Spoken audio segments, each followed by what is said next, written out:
it what it is. We 100% sure know that's your mother. We 100% know that's your mom. There's no denying that. Okay. Tell me what your father's name is. Say, come with us, come with us, come with us.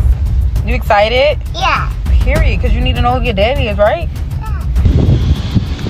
Her dad is rich. Hopefully the new man is rich. Fellas, imagine your ex takes your daughter in for a DNA test, not because she's confused, but because she's hoping one of the dudes she cheated with is rich. That's not a Maury plot, it's real life in 2025. And what she says next, yeah, you may want to buckle up for this one, but don't forget to like, comment, and subscribe, because this one right here, it's a wild one from start to finish. Come with us to go find out who Pickle real daddy is, because who we thought was her daddy might not be her daddy no more, so we gotta go find out who he really is. Oh no, did she just say with her whole chest, like this is a strategy, not a mistake? Say, come with us, come with us, come with us. You excited? Yeah. Period, because you need to know who your daddy is, right? Yeah. Period. This is which rich one did I sleep with? At this point, she's treating the baby like a Powerball ticket. Like, hello. Walk in. Here we go, right here, y'all. DNA connect. Come on. Oh, it's closed. I thought it was closed, but I gotta read. Hopefully they still open. I'm not gonna lie. This is a little tad bit embarrassing, because it's like I feel like everybody's staring at me or something. Answer the bell. Fellas, would you be stepping up if she hit you with the DNA test? Drop in the comments, because I already know what your answer is. You ready? Yeah.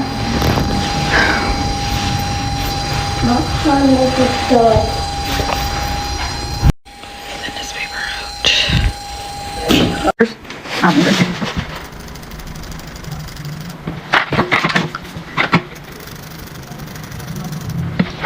Here.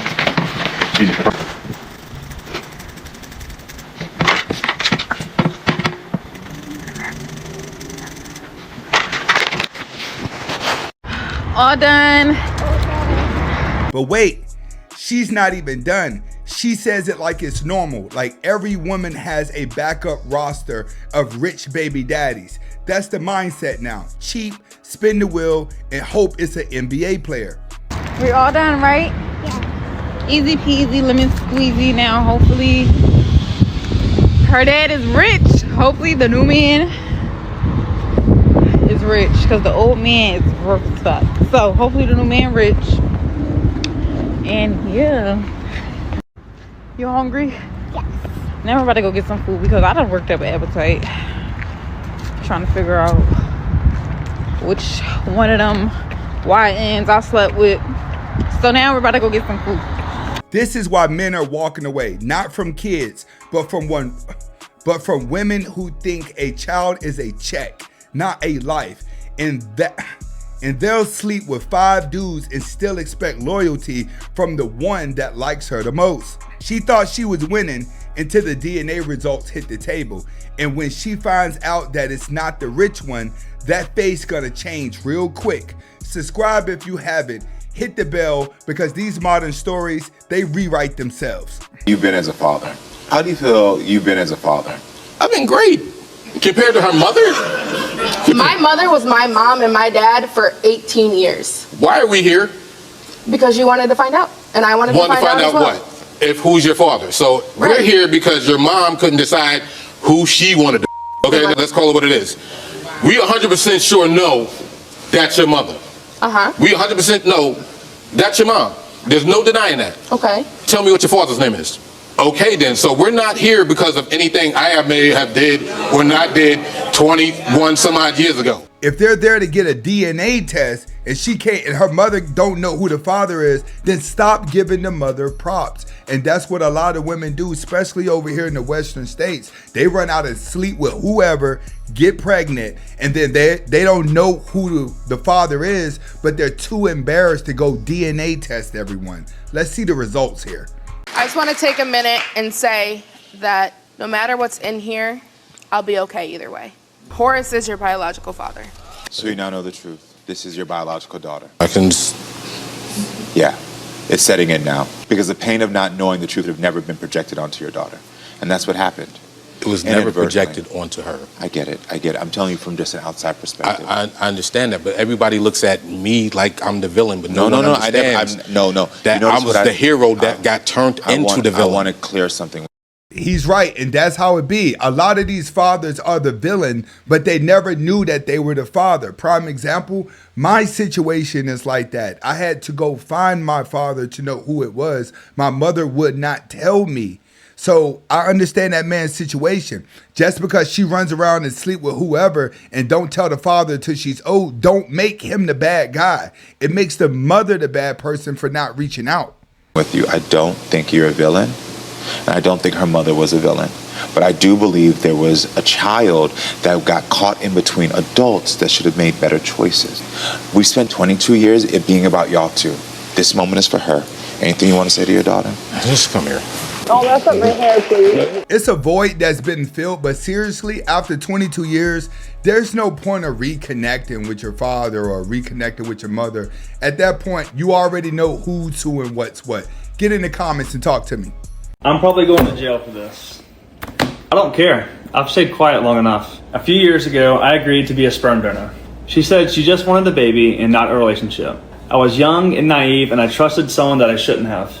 First of all, why would you even go in and be a sperm donor? They only give you enough money to get a slice of pizza. When she told me she was pregnant, I congratulated her and moved to California. I thought that was the end of it.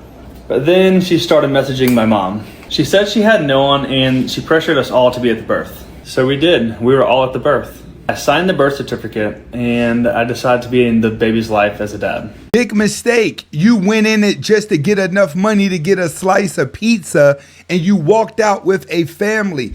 Why would you commit to being the baby father? It sounds like you was desperate for a child, and she was desperate for a child. Y'all should have just dated first.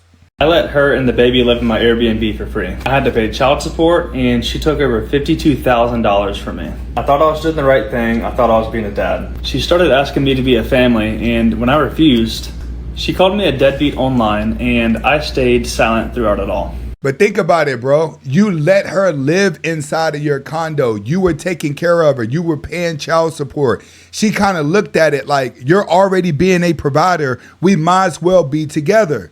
Get in the comments to let me know. Do you blame her for that? Like, come on. He took the extra step. 2.5 years later, I decided to take 2 DNA tests. Both of them said the same thing. I was not the father. When I shared the results, she said that I was lying and that we tampered with the test. Before you all start believing his shit. Don't tell me he went to Thailand to get him an Asian chick now. Normally, Asians don't even go out like this. Let's get to it. Some company with her DNA, that could have been anyone's DNA. She filed a restraining order. A judge silenced me and made me remove all my posts based on Maria's claim that I was actually the father. Here is the court-ordered DNA test that I had to request, and it confirmed again I am not the father. You would think going to a sperm bank, they're going to automatically know who the father is, maybe because they're doing a DNA test before they actually put it inside of the woman. Now, I would sue the sperm bank if you ask me.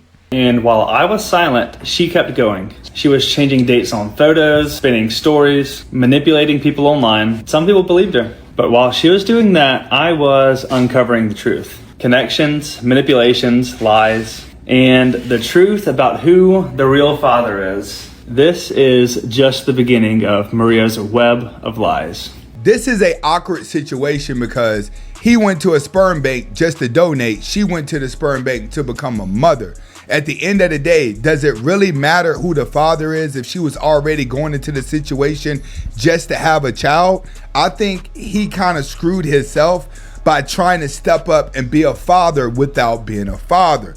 Get in the comments to let me know what you think happened. I have more information about the 43-year-old woman from Washington, Illinois, who allegedly SA'd her 16-year-old daughter's 14-year-old boyfriend and got pregnant. If you didn't see my video from yesterday, here's the quick rundown, and then I'll give you the new details. So her name is Robin Polston. She's a cosmetologist and behavioral therapist. Over a year ago, she apparently started telling people that she had this military boyfriend from St. Louis, and he's gone a lot, so they don't really see each other as often as she would like. And then in August, she began telling people that she was pregnant, and everybody was really happy for her, and nobody really thought anything of it. But then people started noticing that this guy was with her, and she told people it was her military boyfriend's 25-year-old younger brother. He was at the baby shower helping to get things set up before she made her daughter take him back to the house. And apparently she even told some people that she took him with her to the doctor's appointments because the military boyfriend couldn't go. She's a therapist as well, so she already knows how the brain works, but it seems like she's the one that needed the help. And people noticed that when she was talking about the military boyfriend, she couldn't seem to keep his name straight. She told people his name was Ryan, Brian, and Bryant. The red flags just kept adding up. And then after the maternity photos were posted, someone in the family was like, hold on a second, that person looks awfully familiar to me. So they got in the middle school yearbook and found who it was. A middle school yearbook? That's the thing about the internet. You put something out there that looks strange, people could find the truth in a matter of minutes. Come to find out, it was her daughter's ex-boyfriend. Here he is with her daughter in 8th grade. And here's another one. Now, I covered up their faces since they are minors, but this is 100% the same child. Now, going back to the maternity shoot, a lot of people, including myself, were like, why would the photographer have taken those? And here's why. She commented this on my post yesterday. I was the photographer and was unaware. She told me he was younger and said 25. When he showed up, I thought he looked very young, but I never would have dreamed he was that young. She knew how young he was. For some reason, when these women feel like they're hitting a wall and they don't have any value, younger men seems more appealing. I don't know why, but younger girls like older guys. Like, make it make sense. A friend reached out and let me know what was going on, and I immediately contacted the Washington Police Department and sent them all the evidence I had. I have since deleted all pictures from social media and let her know I would not be working for her. So she was lied to and played just like everybody else. But check this out. When she posted the sneak peek on her Facebook, Robin commented and said, I love thee so much, Nicole. You did an amazing job and made us both comfortable. He may need a couple more shoots before he's as comfortable as me, but typical guy. This sneak peek is absolutely perfect. Cannot wait to see the rest. Thanks for helping me with my hair too and taking time out of your Sunday for us. It was so fun. The whole fam will be seeing you in a couple weeks when little man arrives. Now, Robin has a sister-in-law who was present during the births of her other 2 children. So the sister-in-law had asked her if she could be present for this one too and found it really bizarre when Robin told her no. That's because she's really hiding something and she didn't want nobody to see that little boy. She said that Robin wouldn't allow anybody to be at the hospital when the baby was born or even come and visit after the birth. So people are speculating that it's because she allowed the victim to be there with her in the birthing room and in the hospital afterwards. So people in the family start calling her out on everything, and apparently she had a total breakdown and was acting psychotic. And they were like, okay, is this like a postpartum type of thing, or is this because we found out the truth? But regardless, they were calling the Washington Police Department and the Department of Child and Family Services to go out to the house and make sure everybody was okay. And more people began reporting this to the police. Of course, it's starting to look strange. And another thing is, why is it always these suburban snow bunnies that get caught up in this? I keep telling these dudes, y'all better listen to Umar Johnson when he tell you snow bunnies no. Now, I haven't said this yet in the video, but the boy lived with Robin and her 2 teenagers for over a year. And how'd that work? How is that child sitting inside the house with 2 other children and no one knows? Everyone is just acting like it's normal. But then again, you have a lot of OnlyFans models now who have children that are okay with it, including the husband. Nobody, including his parents or grandparents, knew what was going on. I'll explain all of that in another video, but the police were able to collect DNA from Robin, the victim, and the infant, and it's apparently going to take anywhere between 5 and 12 months to get the result back. So to answer the question on why it would take this long when paternity tests typically take just a couple weeks, it's because this has to be sent off to the Illinois Crime Lab in order to be admissible in court. And apparently the crime lab is completely backlogged. And according to the Washington Police Department, they can't really do anything until that result comes back. Talk about a weird situation. I know my outfit changed mid-video because I got cold up here in the studio, so I had to throw this on. But when it comes to these situations with DNA tests, women have to learn to be careful. It seems like they just running out here, jumping into the streets, living out themes. They're living their life like they're trying to write a book after, putting themselves in situations where they could be victims later or just shock jocking the world. If you like the video, go ahead and hit the like button. Definitely share the video. This is your first time watching. Hit that subscribe button. See you on the 7:30 video.